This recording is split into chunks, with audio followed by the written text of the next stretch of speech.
Welcome to the Fish Tank. I'm Karen Plout. I'm the Dean of the College of Agriculture, and I just want to thank you for being here today to watch our fish tank competition.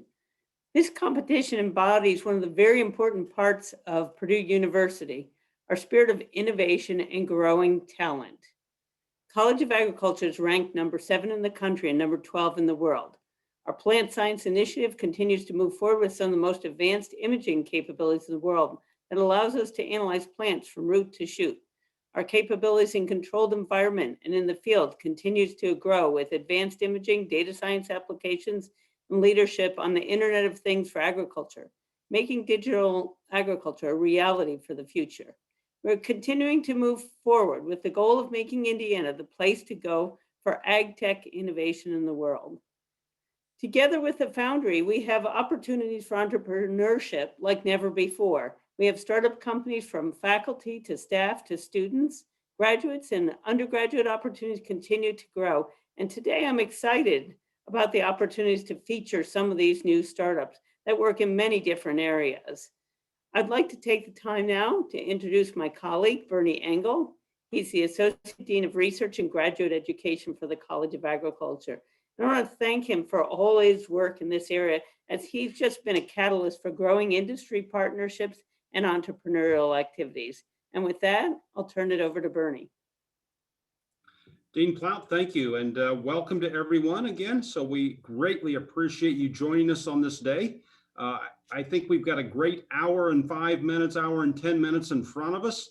And, I hope you'll sit back, enjoy, but we do want you to participate as well. I'll circle back to that in a moment. So today we'll be awarding $5,000 as a prize to the team that 3 of our judges will pick. So we have 3 judges who will be evaluating each of the pitches today. And you'll see that announcement of those $5,000 award on Monday. So if you are on, you've presumably registered, and we'll notify you by email of that winner. Here's your chance though. So we will also have a $1,000 viewer's choice prize. So there'll be an opportunity during the last pitch. You'll see a link in the chat box, and we hope that you'll vote for your favorite of the pitches at that point. And we'll ask you to hang on for a couple of minutes as we wrap up, and we'll announce that viewer's choice award at that time. So the ground rules here. So each company is going to have 5 minutes. They will do their pitch. And if they begin to go beyond the 5 minutes, I'll come on. We will pause them at that point and move on to the next pitch. So let's do it. And I think we're ready to go at this point. So first up today, and I guess I should have said, we have 12 companies with us today. So again, we're thrilled that we have 12 great companies to share with you and let you see why the excitement, as Dean Plout described, around some of the opportunities in this space here on campus and beyond. So first up today is Nutramaze. So Nutramaze, you're up. All right, thank you. All right, let me get my screen shared here and presenting. All right, can everyone see that? Great, all right. My name is Evan Rochford. I'm the co-founder and CEO of Nutramaze, a company with a mission to improve health through agriculture. There's something I can practically guarantee that every person watching this presentation will do today. And that's eat a product made from corn or that was raised using corn. And while some might see our food system's dependence on corn as a problem, at Nutramaze, we see it as a major opportunity. Because if we improve the nutritional quality of corn, we can fundamentally improve the American diet. And that's exactly what we're doing. Orange corn is significantly more nutritious than white or yellow corn. The orange color comes from increased level of carotenoids, the same kind of natural antioxidant pigments that give carrots their orange color, as well as their well-known health benefits. But orange corn isn't just better for you, it's also better tasting. Chefs and consumers alike celebrate its rich, nutty, buttery flavor and superior texture. And because it was bred using natural selection, it can be marketed as a non-GMO or even organic product, which is extremely important given changing consumer preferences. But we don't just have a great product, we also have a great story. Orange corn was developed by my father and co-founder, Purdue professor Torbert Rochford. as part of an ongoing effort to help alleviate vitamin D deficiencies in sub-Saharan Africa. Now, we're bringing the benefits of orange corn to Americans, most of whom are at a significantly increased risk of losing their vision as they age because they don't eat enough carotenoids. We've chosen to go to market with a line of premium milled products for a number of strategic reasons. First, it allows us to target chefs. Chefs are the tastemakers of the culinary world, and they signal trends to both industry and consumers alike. Chefs love our product, which is evidenced by the more than 100 chef influencers who have posted about our products on social media. Second, because milled products are compact and shelf stable, we can leverage e-commerce platforms like Amazon and selling through our own website. This has made our product available to consumers nationwide. So whether they see us on social media or in the news media, like when I was named to the Forbes 30 under 30 list, or if they see us on the national advertising campaign that we're currently being featured in by our web provider GoDaddy, or on YouTube, which that same video has gotten over 20 million views. They can Google our product, go to our page, read our overwhelmingly positive reviews, and buy it right then and there. But we're not just making it accessible, we're also creating a highly visible data point that validates the value of our product. Third, we're entering retail in a category that's seen virtually no innovation in the past 100 years. This makes it significantly easier to gain shelf placement and develop retail relationships that we can leverage later on to launch into broader and more competitive categories. These are the trends that are driving growth in our next target, which is salty snacks like tortilla chips. But these trends are happening across the food industry at large, and orange corn checks every single one of these boxes. It's a home run. The way we're accomplishing this is we've placed our business's operations at two key points in the value chain. At one end, we breed improved varieties of orange corn, and at the other, we market finished product. Everything else is handled through contract production, minimizing our capital requirements and enabling us to scale quickly. This strategy also gives us enhanced intellectual property protection as we get started, since we have tight control over who has access to our germplasm and trademarks that are consumer facing. But what's really beautiful about our business model is that we can leverage their same core technology to enter much larger, broader markets long term, like food ingredients, like working with large companies to produce healthier breakfast cereals, or working with animal producers to produce healthier animals and healthier animal products. We've shown that we can make egg yolks not only darker, but also significantly more nutritious. We're not just making egg yolks healthier, we're also making the animals healthier. We've shown that we can reduce foot pad dermatitis by nearly 50% compared to yellow corn, which is of particular interest to the organic industry, since almost 98% of birds are affected. After forming our beachhead and milled products, we're going to be able to expand into much larger and broader categories. And long term, we have the opportunity to add value to approximately 40% of all the corn usage in the United States. This kind of blue sky opportunity is why we've secured over $1.2 million in highly competitive grants, and we have the opportunity to secure almost 1 million more over the next 2 years. At Nutramaze, we're not just working on a product, we're working on a paradigm shift that has the opportunity to improve the nutritional status and health of millions of people in this country and billions more around the world. Thank you.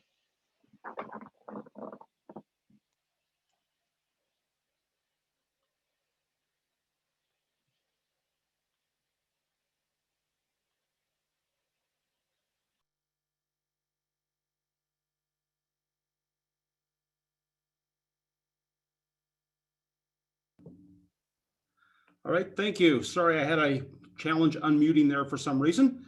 So Heliponics is up next.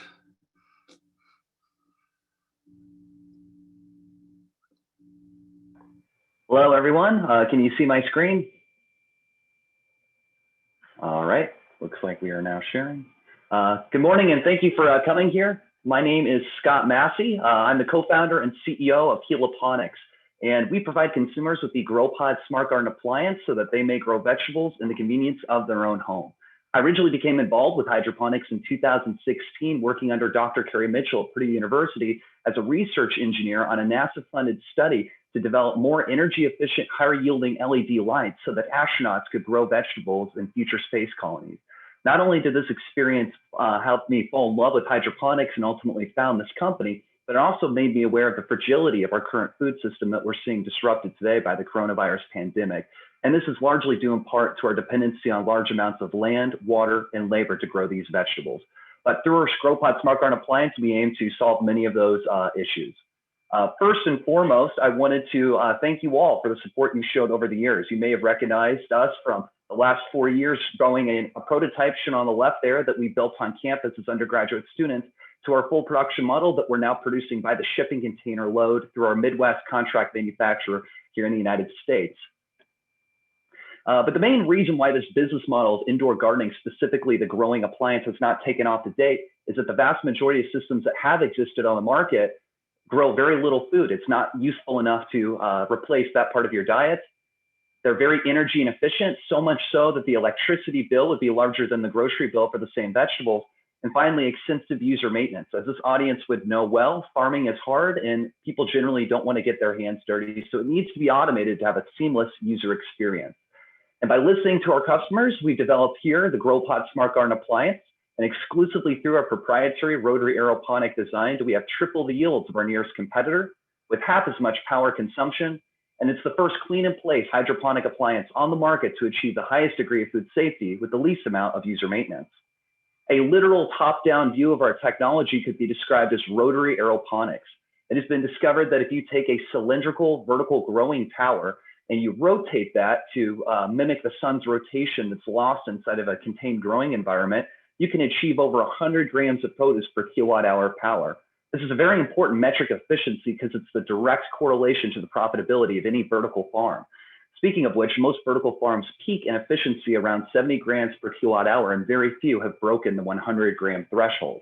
And we've gone to great lengths to make sure that we alone have access to this design through not 1, 2, or even 3 patents that we have covering its system, all of which are utilities seeking international coverage. And it covers everything from the basic mechanical design to its manufacturability and onboard software to how we now have remote communication to all of these devices distributed throughout the world and can have learning from them using artificial intelligent algorithms to constantly improve the growing environments, the more we learn from the customers themselves. And this is what they look like. Residential consumers who grow vegetables in the convenience of their own home. We chose to eliminate the supply chain and go direct to the consumer where others cannot. And our goal is to actually replace the grocery store for the eligible crops that can be grown inside the system for these households. And let's say you're not an expert, that's quite all right. Each one of our systems has computer vision algorithms implemented which can correct accordingly these environments. So anyone can farm without the expertise traditionally associated with. In the bottom left corner, you can see the day count where we can go from pod to full harvest in approximately 30 days inside the system. That 30-day growth cycle spanned over the 60 planting ports on our tower allows our users to harvest a full head of greens on a daily basis whenever the system is fully configured and each pod is replaced for each new one that's harvested out of the cycle. And when I say a full head, I really mean that full head is enough for an individual to have a very large salad or for each member of the family to have a complimentary salad with their primary meal. And again, the residential family unit has been our best demographic, even before the COVID pandemic, because they see the maximum value of the maximum nutritional and taste freshness of the produce, as well as limiting their exposure to COVID potentially at the grocery store. Our market research has indicated that there are millions of Americans that are currently dissatisfied with their produce experience at the grocery store and are seeking an automated growing solution. Not to mention, we're patent pending in over 30 different countries. We very much intend to become an international agriculture technology company. The user experience is very simple. We first ask the users, what do they like to grow? And we can customize a monthly recurring subscription mailed directly to them, which is no more different than coffee pods that they may already own. They then puncture the pods, place it in the system, and the automation algorithm then takes it from there. Going forward, if we are victorious on this, we hope to hire more computer vision engineers to build out this artificial intelligent algorithm so our system can recognize the G-Pod C cartridges that go in it. So I'd like to thank you all for watching our presentation and join us as we continue growing to become one of the world's largest farms without owning a single acre of land. Thank you. Thank you, Heliponics. Next up, we have advanced renewable power.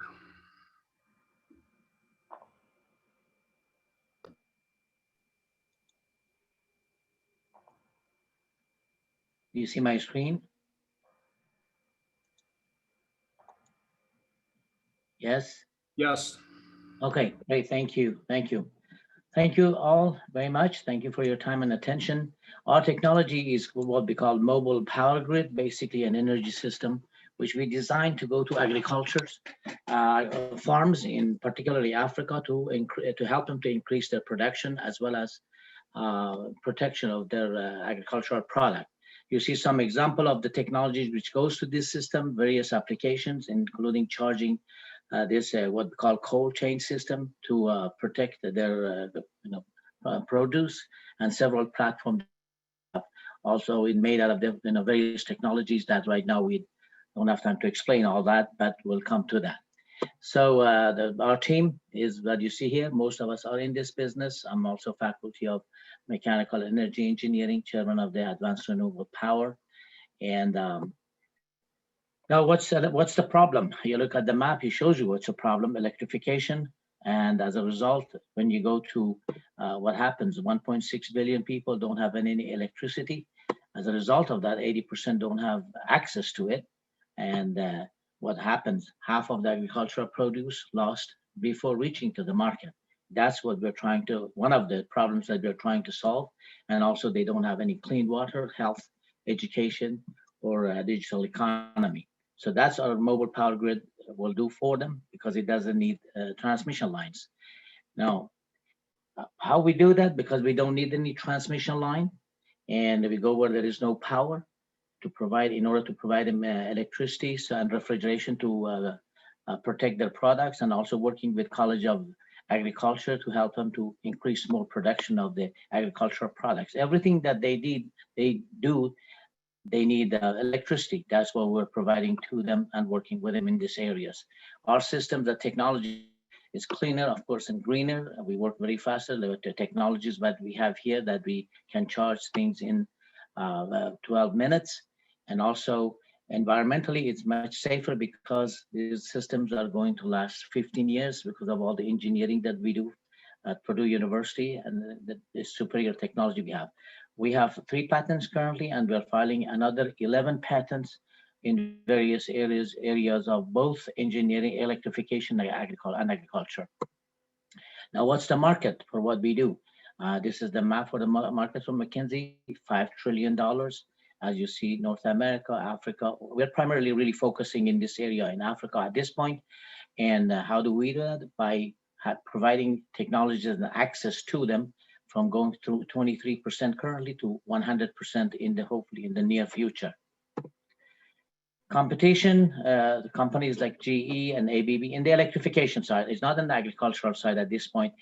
These are the companies, but their business model hasn't really worked because they need massive stations for $1 billion while we're doing it with like $75,000 system and provide electricity to any farm for the needs that they have at their farms. Now, what have we done so far? We have signed 5 joint ventures, one in Ethiopia. Those are the area we're working a lot in Senegal. In fact, we're in Mauritania as we speak right now. And the strategy is to have 5 major joint ventures, most of them in Africa right now. And we have also donated 1 million shares of our company to Purdue University in this area as a founder's pledge. Now, some of the stuff that I said we have done, and this is the signature of our joint venture with the Minister of Energy in Ethiopia. Another one is one of the largest companies in India that we have signed that agreement as well to have that electrification as well as work on agricultural product. The third one is in Senegal. Right now, we're working with the company is called African Development System or Solution in this case. And we're putting an agreement together to help them in agricultural farms and all kinds of different technologies that they need to protect and increase their production. We are also working with similar companies right now in the United States and Brazil. Now, revenues, this is the projection of our revenues. We still, the stuff that we have right now here. The funding so far, $20,000 from Black Award. Our company, the engineering company, has invested $432,000. We have got so far in the past over $1 million from SBIR and other government sources. We just actually got this one from Indiana 5G. We're integrating our 5G system so we can connect to the farms in Africa and guide them through what they need to be doing for the agricultural increase as well as the electrification. All right, thank you. Time is up at this point, so thank you, Advanced Renewable Power. Okay, great. Thank you. I'm just done. So Advanced Renewable Power was the last talk, so thank you again. Dakota, you are next up.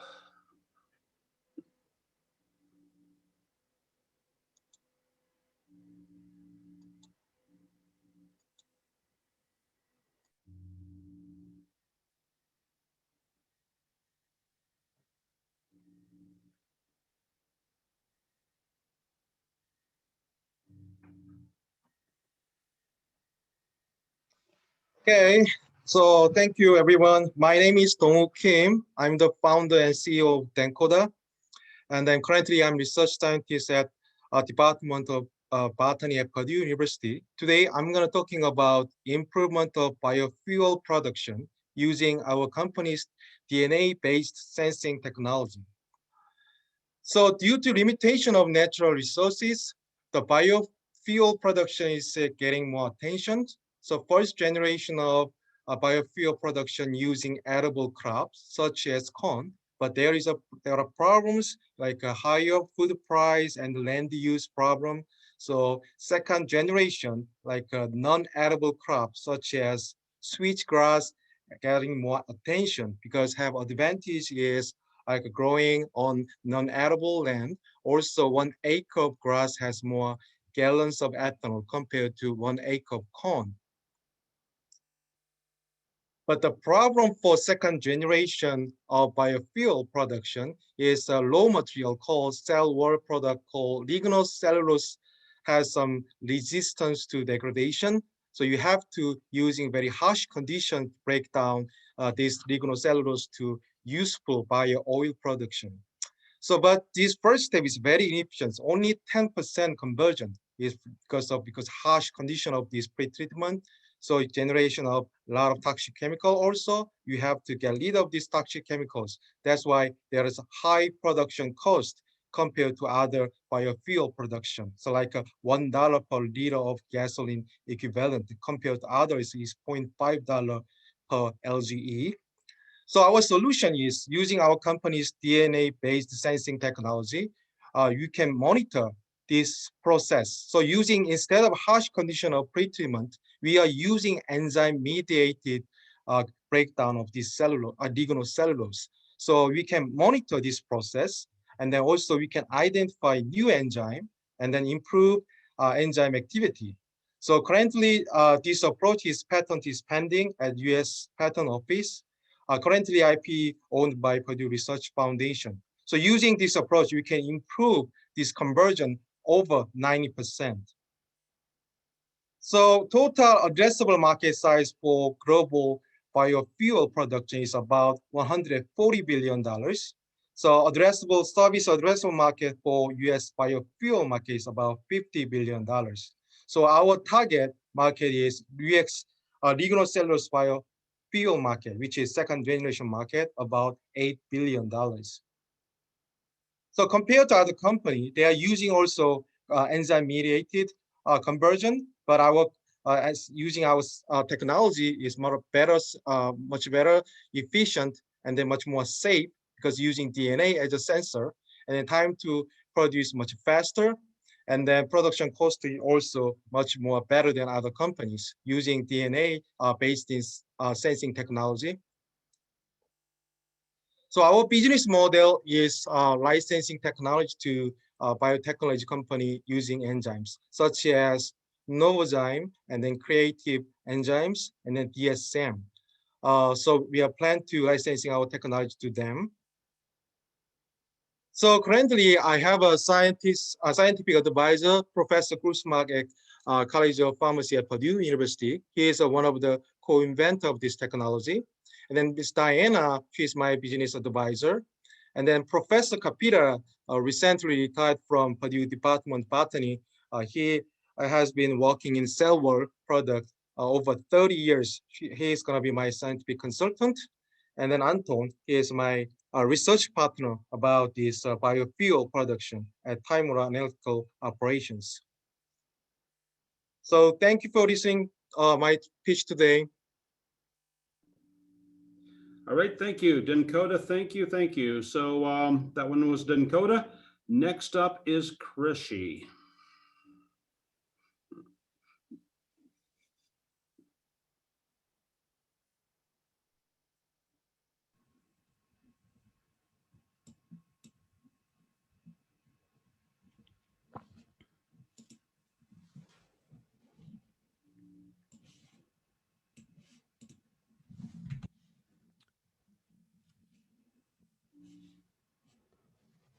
$1 billion. That's how much bovine respiratory disease causes in losses every year in the United States. Good afternoon. My name is Mohit Verma. I'm the founder of Krishi LLC, and I'll talk to you today about Discover and how we're making animals healthier. Bovine respiratory disease is prevalent and affects almost 20% of the cattle in the beef cattle industry. Currently, to diagnose the disease, the farmer has to make rounds and look for the symptoms of the disease, such as change in respiration, increase in temperature, depression, or loss of appetite. Once the farmer identifies the cattle, they pull them aside and then give them antibiotics, almost by trial and error. This approach fails 1 out of 3 times and leads to losses of almost $1 billion a year.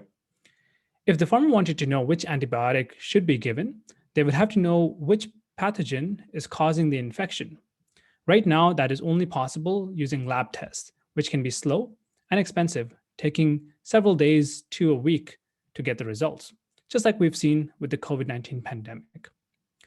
So our solution is Discover, which are diagnostic sensors to determine the cause of bovine respiratory disease.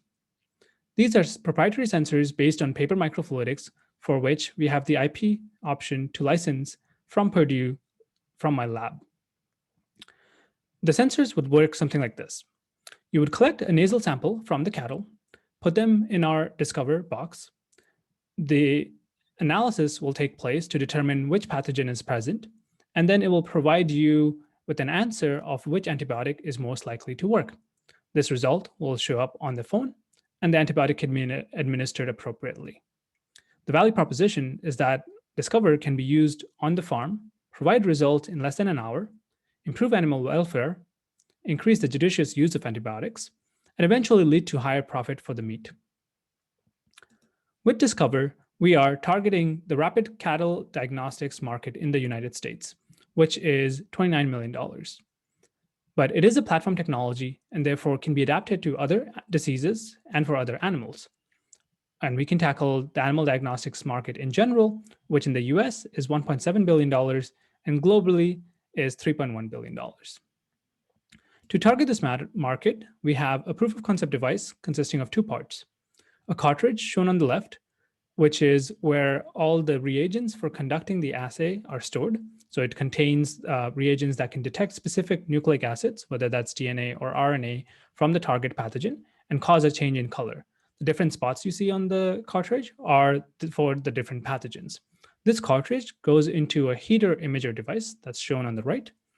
And this heater imager provides the heat required to conduct the assay, as well as includes a camera to quantify when the color change is happening. So the left cartridge is a consumable, whereas the heater imager is a one-time purchase. The cartridge is expected to cost around $10 per unit, and the heater imager around $200. With this, we can build a revenue model that looks as follows. If you take a 1,000 head example for an operation, they suffer losses of around $10,000 a year from bovine respiratory disease. They would use about 200 cartridges, which would lead to a revenue of around $2,000 per year. Similarly, it can be scaled up to a 50,000 head operation, leading to a revenue of around $100,000 per year.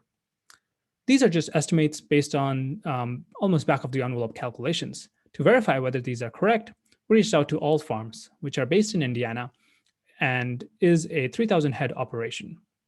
They are already ready to purchase 50 tests a month for $10 a test. which leads to a revenue of around $6,000 per year, which matches up exactly with the slide before.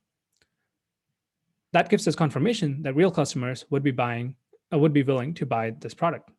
We also have support from bigger feedlots, including cactus feeders and Five River Cattle, as well as animal health companies. We have already received funding for research that's in my lab at Purdue in the order of $2.4 million from federal agencies as well as foundations. And recently, we received an investment from the Purdue Accelerator Program for $100,000.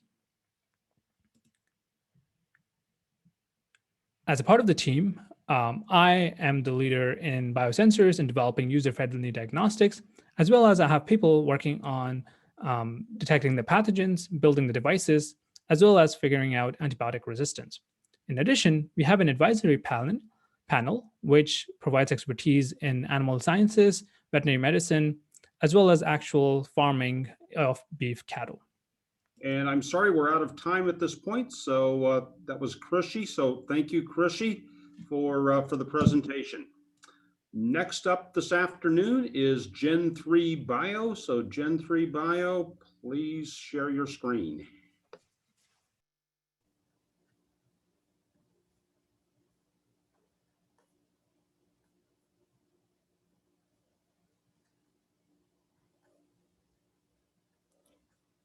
Hello, everyone.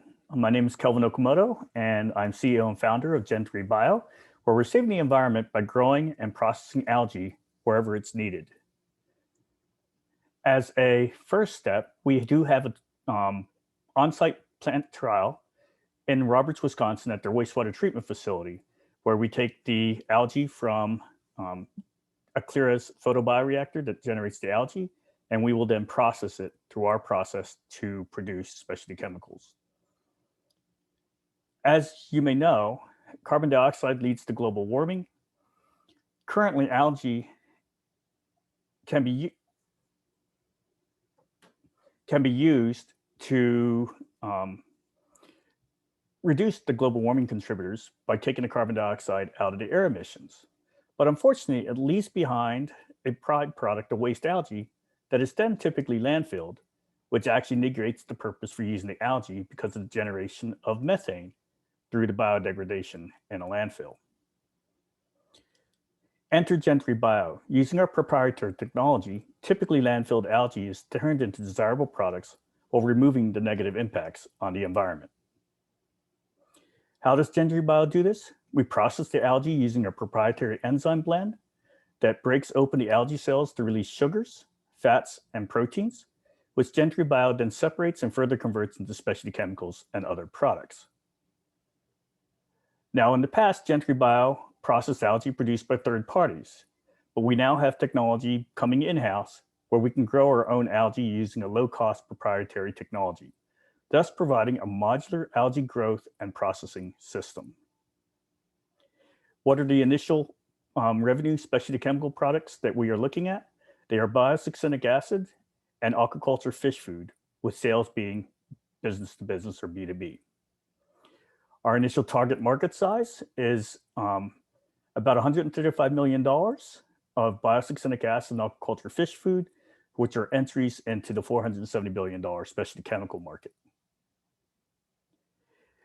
As previously mentioned, Gen 3 Bio is now bringing in an algae carbon capture, algae growth technology in-house. This will put Gen 3 Bio in a unique position of being able to both produce algae and process the algae and use the whole algae biomass and remove our reliance on others. Where can this technology be used? Air and water remediation are long-term, large volume applications for algae technology that were originally targeted by Gen 3 Bio, but they are long-term. For the short-term, algae harvesting and algae farming are faster markets to enter, as well as food production facilities with their high nutrient content weighted water discharge. And additionally, if you go to breweries, they generate a lot of carbon dioxide that can be captured and used to grow the algae. Why do we want to enter the market faster?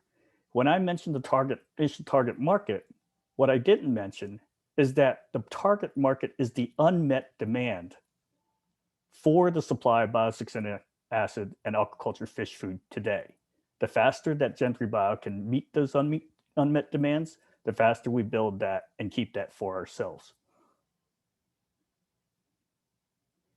Gentry Bio is seeking advice from specialty chemical customers and distributors, production partners, development partners, as well as finance and investment options.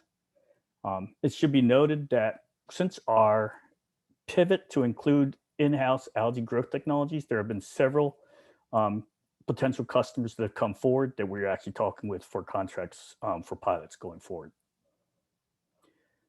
Team is made up of myself as CEO. I have 25 plus years experience with sustainable materials on the industrial side.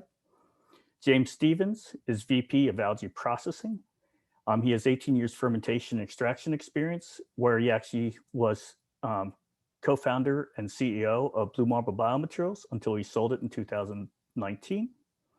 And George Onick is VP of algae growth, where the algae carbon capture technology he's been working on for 15 years is the technology we are bringing in-house. To recap, to avoid algae from being landfilled at great capital and operational expense, causing global warming itself, Gentry Bio takes that same algae and produces profitable specialty chemicals instead. Thank you for your time. And thank you. So that was Gen3 Bio. So Gen3 Bio, thank you. Next up, Cariosoft.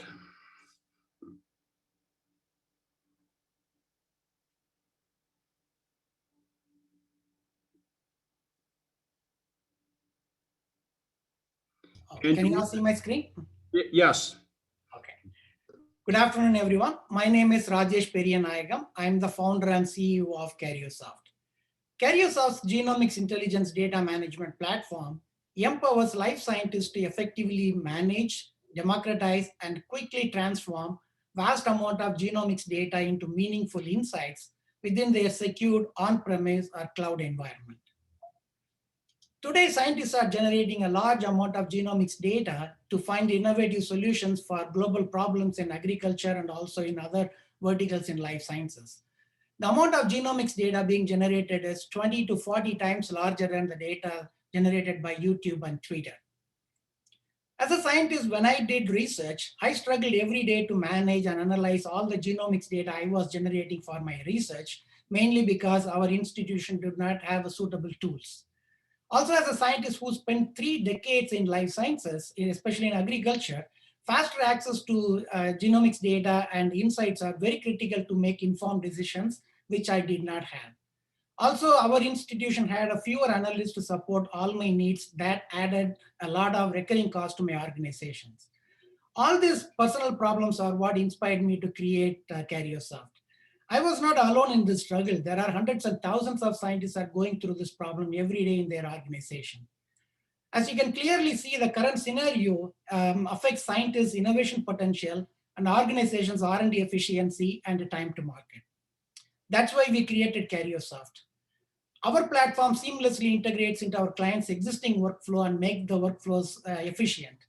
Using our user-friendly platform, scientists can manage billions of genomics data points in one place and mine those data within few seconds. In essence, we make complex genomics data management and mining very simple for the scientists. Our platform ensures higher data integrity, saves millions of dollars through increased efficiency and productivity, and accelerates time to market. We are unique in several ways compared to our competitors. For example, data security is very important for all our clients. That's why we chose suitable backend technologies in our platform so that they can manage and mine billions of genomics data points within their secured internal firewall or their custom cloud. As you can see, in many ways, we complement our competitors rather than competing with them. Although our market spans various verticals in life sciences, we plan to start with agtech companies mainly because of my extensive background there, which amounts our target market size to close to $500 million a year. And we plan to expand to other verticals in life sciences such as pharma biotech that will expand our market size to more than $1 billion. So this is the best time to be in the genomics market. We offer annual subscription licensing to our clients. One of our revenue streams is through direct sales. Our end users are life scientists conducting genomics research in industries, academia, institutes, and federal entities. Our second business model is through strategic partnership. We serve the needs of the same end users by partnering with sequencing companies like Illumina, genomic CROs, and cloud providers, and more in life sciences. As you can see, we have much more business opportunities than currently what we are working on. We are proud of our accomplishments to date. We've made significant progress in product development, team expansion, fundraising, and most importantly, traction increase. We will continue making progress in all those areas.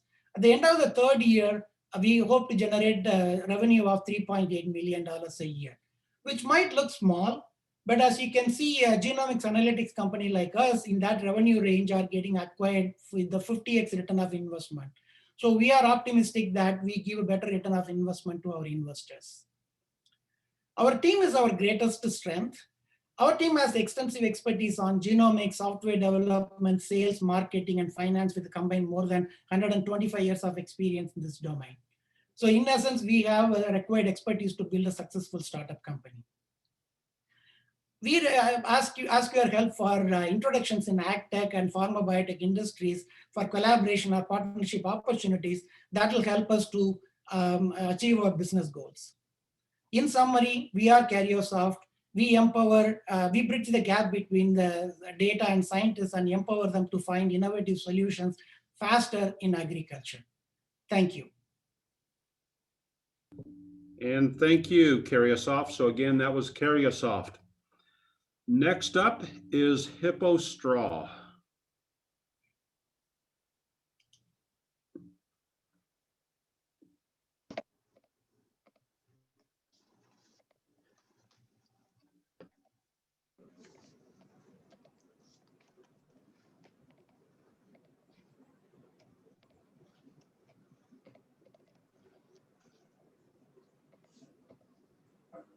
Sorry about that. Thank you everybody for your time today and good afternoon. We are Hippo Straw. So who we are is we are a team comprised of myself, an environmental engineering student here at Purdue, Dave Mash, who is an MBA from Liverpool University, and Professor Youngblood, or Jeffrey Youngblood, in the Materials Science and Engineering Department here at Purdue University, who has multiple patents under his belt. And we are looking to take a sustainable turn on biodegradable materials and formulate that into a replacement for plastic straws. So here's the conventional plastic straw supply chain that is comprised of petroleum-based plastic and then the paper straw supply chain. Paper straws, they usually require material extraction from trees that take anywhere from 20 to 100 years to grow. They use a large amount of water and energy and environmental energy that could be used for better purposes, such as for keeping balance in the ecosystem.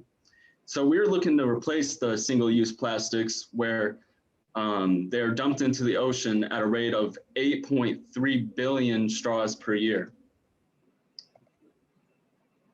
And so we're looking to solve all of these problems and cover all of these sustainable development goals among all of the sustainable development goals determined by the United Nations.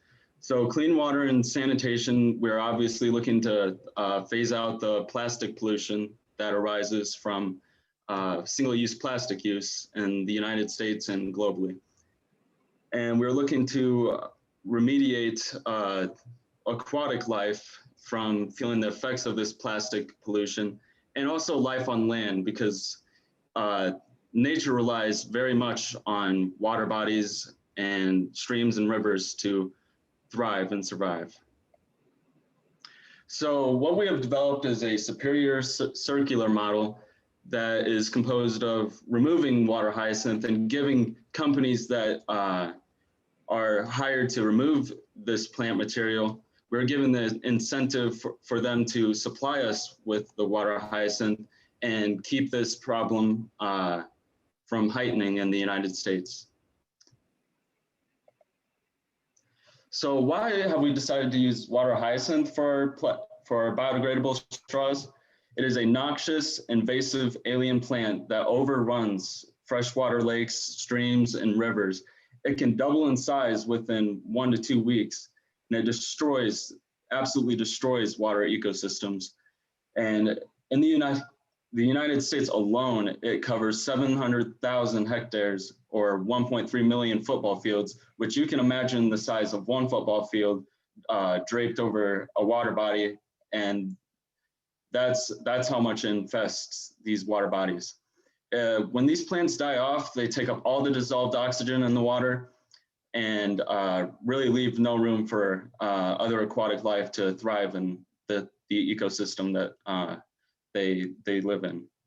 There's currently no economic use for this plant because there's currently no economic use other than dry hyacinth baskets. Nobody else has turned it into a biodegradable plastic like we have decided to do. And Dave will be taking this next slide. So the value proposition is really twofold. And on one end, we're saying we've got our lakes and the ecological balance in those, where we are bringing in a balance by removing the water hyacinth and having a commercial use for it. And what that does is that those lakes become available for recreational use. And indeed, it promotes sustainable communities. That's on one end. But then on the other end is that from a user perspective, individual user perspective, we are really reducing plastic pollution. And there are also paper straws which are not sustainable, as shown by Connor. And our market size that we're looking at is 150 million, and this is 20% of the market where plastic straws have been banned in the United States. And finally, we've got our business model, which is circular business model. It constitutes of removal of the hyacinth and then the participation of consumers, where for every straw that we sell, 50% of profits goes as a coupon credit to a consumer. So let me interrupt. Your time is up. So sorry about that. So that was Hippo Straw. Thank you, Hippo Straw. We appreciate it. We'll move on to our next presentation, Phytoption. So Phytoption, you're next up.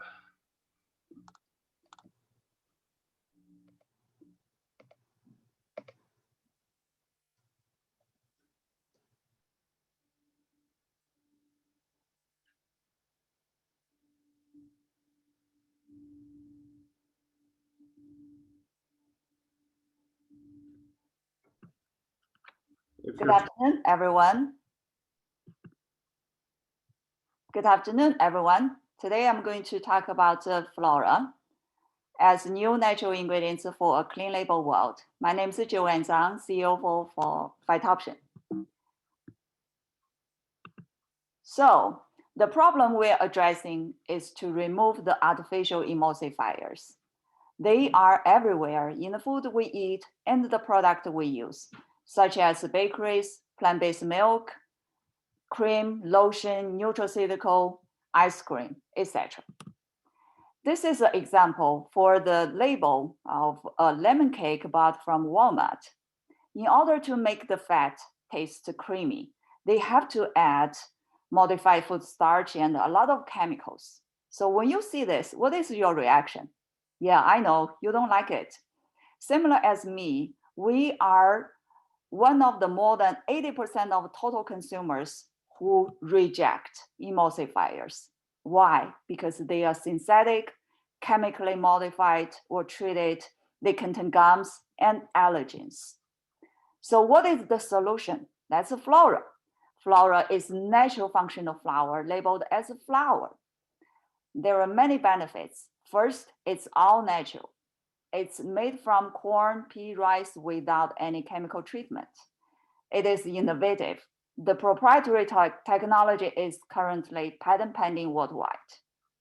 And for our customer, the food manufacturers or personal care manufacturers, it's a simple replacement for alternative ingredients just without any process change. And Flora's technical performance is superior at a similar cost. And the last not least is the consumer likeness. So like you and me, we prefer simple clean label foods without any allergen and GMO free. So how large is the market? We're talking about 20 billion annually. In the food, the emulsifiers and the texturants going into that counts 14 billion today. And there's another 6 billion going to other products. So such large market is waiting for us to tackle. And we have wonderful competitive advantage in terms of technical performance and sustainability. And we don't have direct competition as flour because there's no other innovation like us. We compete with other products, which is laid out here. You can see that flour is superior. So I'm excited to share with you that we already achieved very nice tractions. There are more than 10 customers piloting the test. They range from large bakery in the US or worldwide, ingredients company, plant-based beverage, CBD company, nutraceutical, and personal care. Out of the 11 customers who are piloting right now, there are 2 customers already issued letter of intent for purchase, which means they're simply waiting for us to make and ship large batch. And by the way, each customer represents demand ranging from $100,000 to $5 or $10 million a year. Let me summarize the current status. We have done R&D, which was sponsored by the National Science Foundation. We have finished pilot production with consistent quality and done the plant design for the commercial production. IP has been filed worldwide. And the financial side looks very bright as well. We're in the fundraising. We expect to close this round, and in a few months, we will be one of the proud manufacturers in Indiana. The sales growth will be about $28 million in 5 years at gross margin at 75%. Is it attractive? Yeah, you're welcome to join us. Currently, our team includes myself, Jill, and Bob. I have worked in the food and chemical corporations for over 20 years with executive experience. My partner, Jill, has more than 30 years of sales experience in the same field. And Bob is energetic, will be in charge of production and analysis. We worked for large companies like DuPont, Coke, Danone, Praxair, with all the experience contributing to Phytoption. And my co-founder, Dr. Yao, is a professor at Purdue Food Science, along with other advisors, very experienced in the entrepreneur area. I'm sorry, but your time is up at this point. So Phytoption, thank you. Again, that was Phytoption. Next up is Leaf Tech Ag. Leaf Tech Ag, you're up.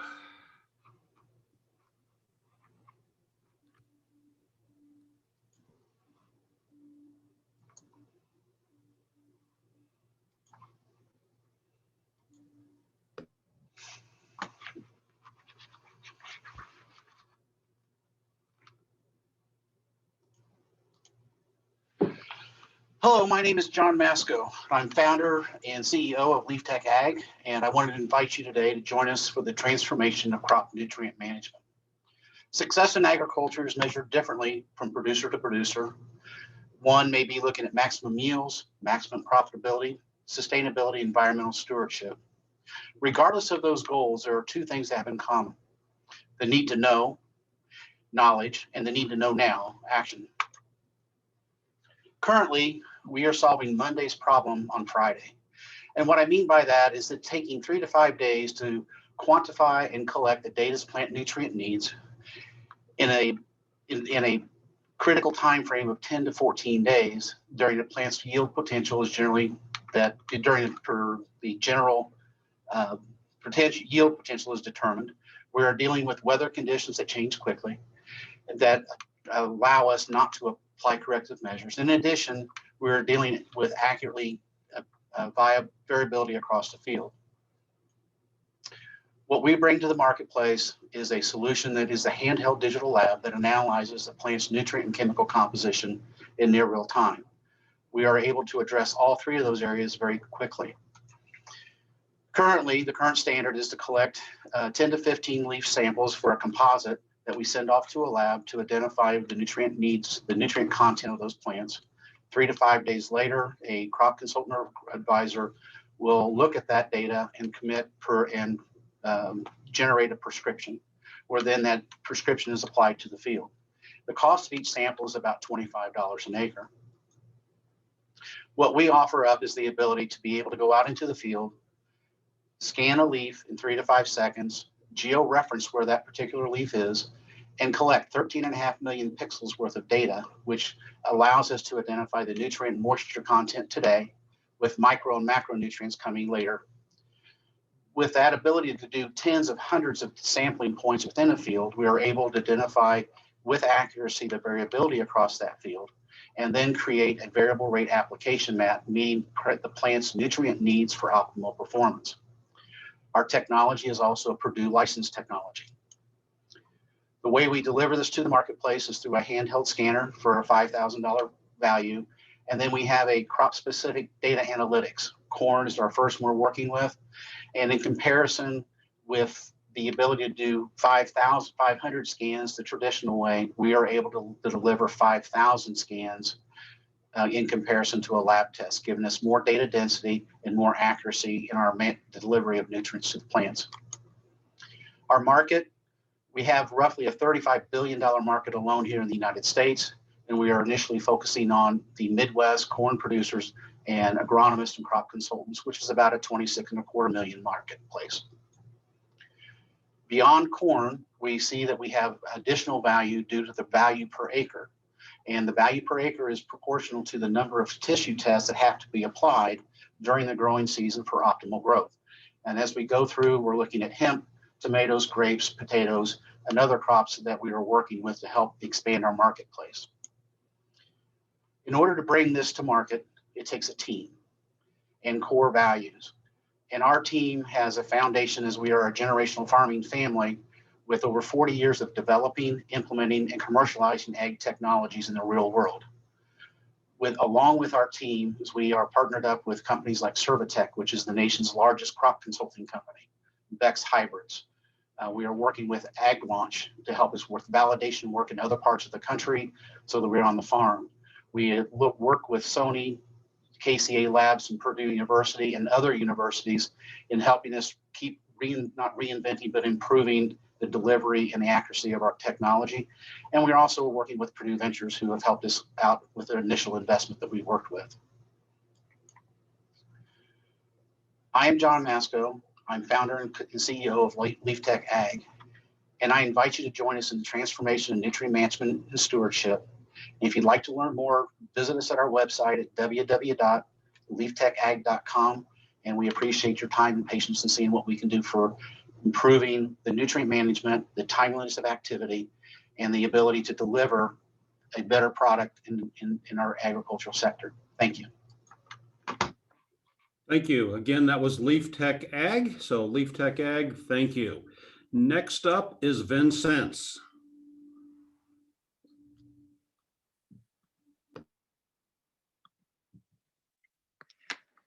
Okay, great. So thanks, Bernie. My name is Maddie Houghton, and I'm the CEO of Vincennes. So for those of you watching from home in frigid Indiana, I invite you to come to Frost and take a virtual trip with me to wine country. So this is a picture of my vineyard, but imagine for just a moment that you own this vineyard and you're standing in the middle of it. It's a gorgeous day. The sun is shining on your face. Sounds pretty sweet, right? But then you start to think about all of the questions, all of the problems that you've been dealing with this season. Questions like, do I have enough water? How much is it going to cost to run those pumps? What's the problem with the back block? And why is it not producing as much? How can I cut down on nutrient costs and combat disease? I have 3 separate companies measuring different things. I don't know how they relate or have time to log into different platforms. What's the bigger picture? How can I use my weather station data to predict harvest? It's fire season. We're getting big, flabby grapes in one section, and the other block is experiencing shriveled berries. My winemaker is so not happy. I have 10 other vineyards, and my vineyard manager keeps asking me how we need to prioritize the team. So these are just a few of the questions I personally, as a vintner, and our customers are faced with on a consistent basis. In 2015, UC Davis reported that the total combined economic impact of these issues was $2.7 billion.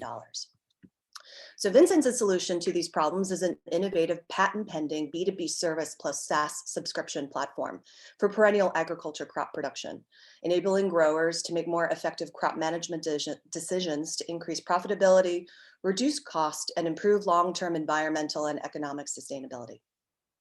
Our solution acts like a Swiss Army knife, and this offering is broken down into two parts. The first is a proprietary and patent-pending functional algorithm that maps out soil functionality, which we charge as an upfront fee. And the second is our web-based platform named Vines to collate multiple sources of data and information, which we charge as an annual subscription fee. We are unique in that Vincennes is the only solution currently available on the market today designed to combine data integration, analytics, prediction, and proprietary functional soil modeling in an easy-to-use web-based platform. As you can see from our competitor grid, Vincennes accomplishes all these key critical features. Our initial focus is on the California wine grape growers that charge more than $25 per bottle. I'm sure one of us is going to pop a bottle tonight since it's Friday, which equates to a target market of $50 million. Once we cement our place in California, we will focus on global expansion and move into other high-value perennial crops such as pistachios and almonds. Over these last 3 years, we utilized grant funding to prove our concept, and we've had 21 customers to date who continue to be a valuable source of feedback to our product development roadmap. They're located mostly in California, but we have done work in Oregon, Indiana, and Peru.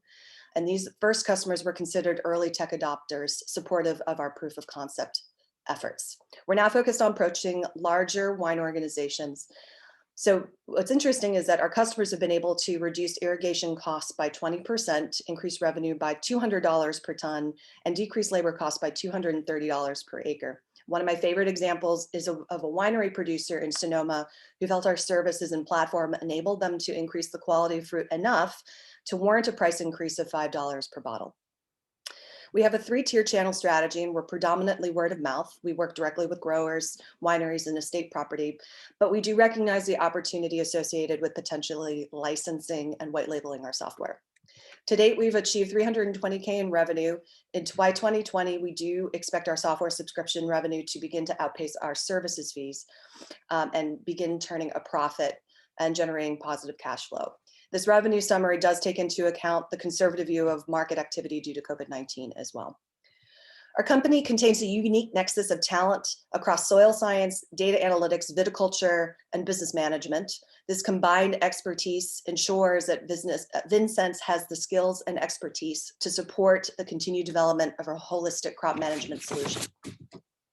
Our exit strategy is an acquisition within the next 4 to 5 years. We have had inquiries and initial conversations with 3 large companies in the agriculture, tech, and IoT business, but we are exploring other monetization options, such as pursuing the idea of being acquired by a large agriculture company. We're here today because we're seeking funding to fully commercialize our product. We are looking for introductions and direct connections to help us find a lead investor. The total round we're looking to raise is $1.5 million to aid our growth efforts. And we have 2 prior investors who have indicated they would follow, so we're looking for a lead to help fill out the syndicate. In short, we are well positioned as a company. We have the backing of a major ag tech research university regarding patent protection, a diverse set of talent, skills, and expertise, access to the latest developments in technology, and a set of customers that have been super supportive. Up at this point, so let me interrupt. Yep, thank you. Sorry. So that was Vincennes. So thank you, Vincennes. As we transition to the final company, let me just remind the viewers that toward the end of this presentation, in the chat box, you will receive a link that will allow you to vote for your choice of the companies that presented today. So the viewer's choice award of $1,000 will be based on your vote. Again, look for that as we get to the end of this final presentation in the chat box. Our final presenter is Safe Food en Route.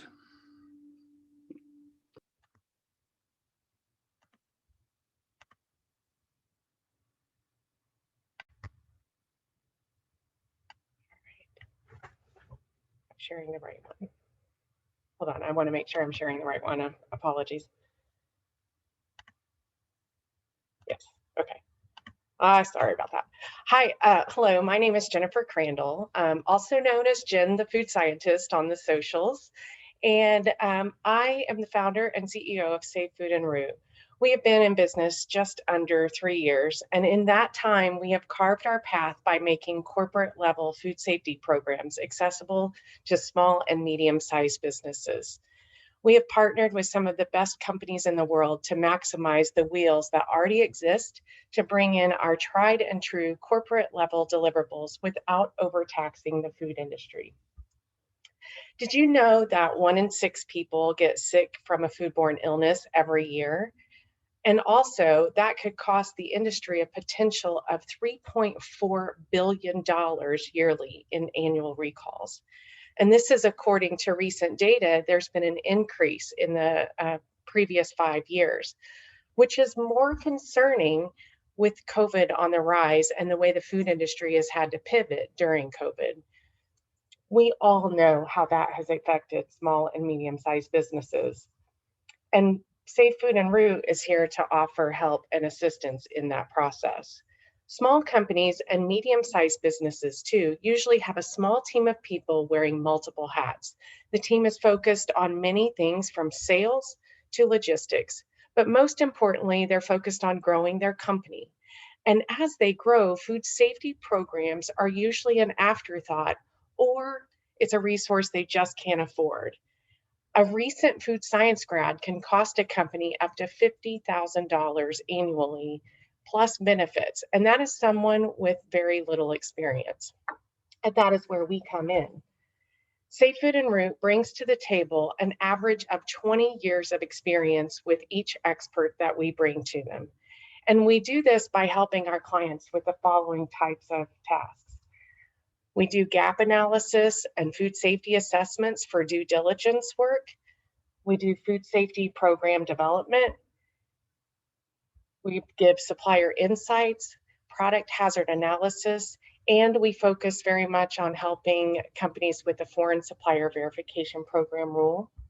We help with labels and specifications, quality assurance, and last, which is part of our passion, we help with workflow designs to help solve all of this all these different processes for people.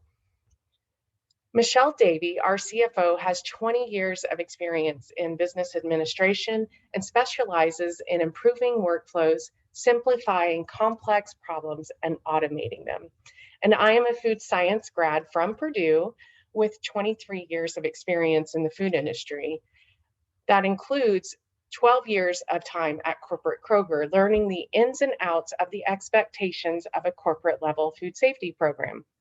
Between the two of us, we employ about 20 food safety experts to help us achieve our goals with our clients for outsourced food safety work.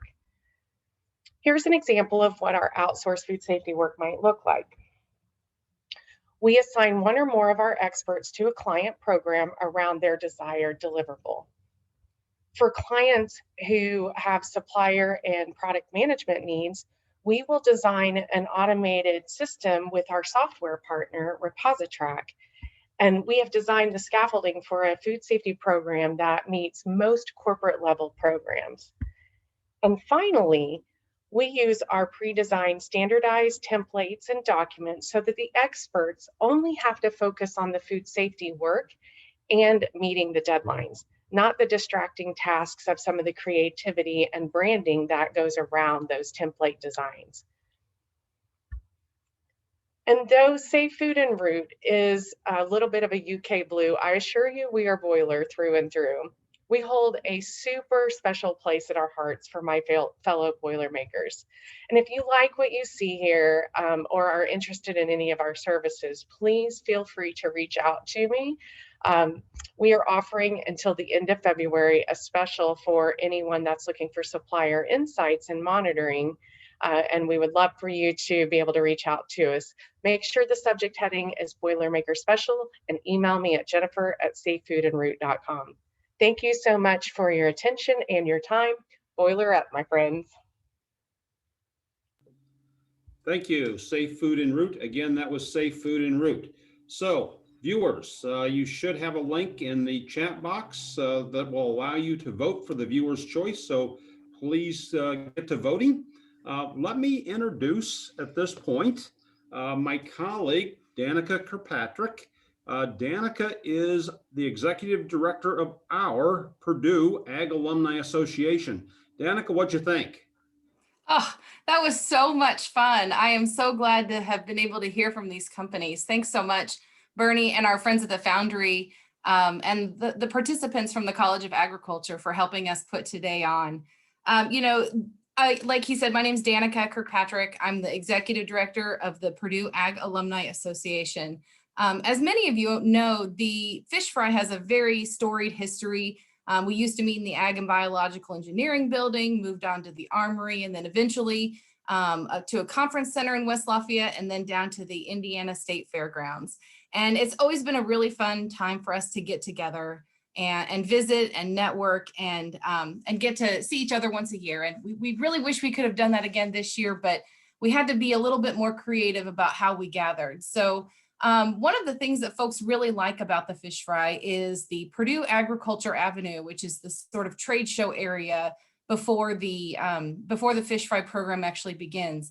And we've been working with the Foundry for several years to bring some of these companies in to be able to tell their story and share that with the alumni who attend the fish fry. So we wanted to kind of bring that piece back to the events of Gone Fishing this week. And I think we really knocked it out of the park. These companies have really been able to show us. We actually had more companies than we normally do.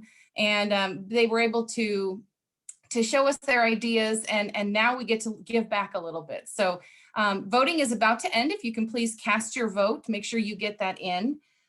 So I also wanted to tell you a little bit about this week. We had a lot of reunions this week with the College of Ag. We had 10 affinity group reunions. So some of them were just general College of Ag. We had alumni who had studied abroad join together. Last night, there was a very fun Ag Ambassador reunion. Our soils judging team got together for the first time ever. Our crops judging team also got together. So we had a lot of fun this week with some of our reunions. And that's exactly what we wanted to replicate, is some of that networking and that fun activity that we normally associate with the fish fry. So with that, I'm very excited to be able to share with you soon the company that will win our Viewer's Choice Award.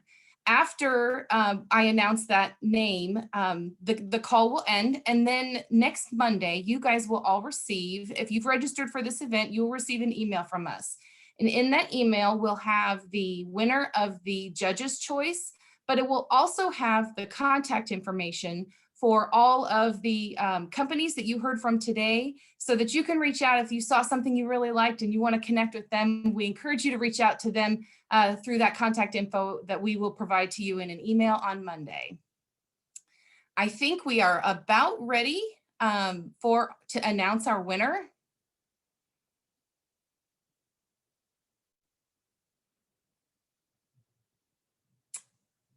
Okay, we're still working on compiling all of those wonderful votes. Thank you guys so much for participating today. We still have lots of activities. If you haven't visited the Gone Fishing website, I would encourage you to do that. We have winners of the certificate of distinction. Those are listed on there. Those 5 folks, you can watch their video and learn a little bit more about it. And then we also have some information that we would have normally shared as part of our annual report. You can hear from the Dean of Agriculture, Karen Plout. You can hear my annual report. You can hear from President Daniels. You can review the winner or the activities and awards that were given out by the Ag Alumni Trust Fund. So make sure you get over to the Gone Fishing website where you registered for this event and check that out. So we are ready to announce our winner now. We're going to go ahead and share the screen with the announcement. Our winner is Heliponics. Thank you so much. That was very exciting. Good job. Good job. So thanks to all the companies for joining us today. We look forward to keeping in touch with you, and we will share the winner of the Judge's Choice next week. Thank you so much. Have a great day.